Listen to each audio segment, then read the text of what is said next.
ഒരു കടയിൽ 15,000 രൂപയുടെ കട്ടിലും 25,000 രൂപയുടെ അലമാരയും ഒന്നിച്ചു വാങ്ങുന്നവർക്ക് അത് 36,000 രൂപയ്ക്ക് നൽകും.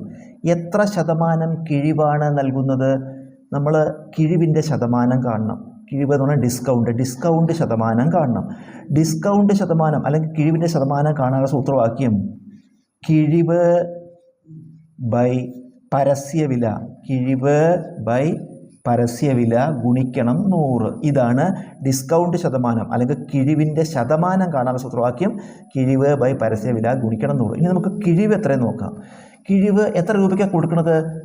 15,000 രൂപയും 25,000 രൂപയുള്ള 15,000 രൂപയുടെ കട്ടിൽ, 25,000 രൂപയുടെ അലമാര, ഇത് രണ്ടും കൂടി കൊടുക്കുന്നത് 36,000 രൂപയ്ക്കാണ്. അപ്പോൾ ആകെ വില എത്ര? ശരിക്ക് കട്ടിലും അലമാരയും കൂടി 15,000ഉം 25,000ഉം 20 കൂട്ടുമ്പോൾ 25, 5, 30, 10, 40,000 രൂപയാണ് ശരിക്കുള്ള വില.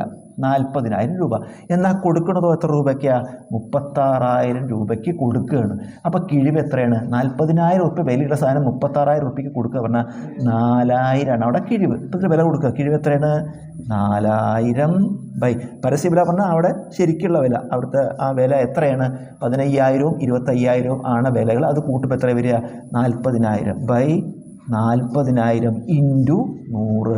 നമുക്കിതിൽ എത്ര പൂജ്യങ്ങൾ വെട്ടിക്കളയാം? 4 പൂജ്യവും ഇവിടെ ഈ രണ്ടും 4 പൂജ്യം വെട്ടിക്കളഞ്ഞു. ബാക്കി 40 ബൈ 4. 10% ഡിസ്കൗണ്ടാണ് അവിടെ നൽകുന്നത്.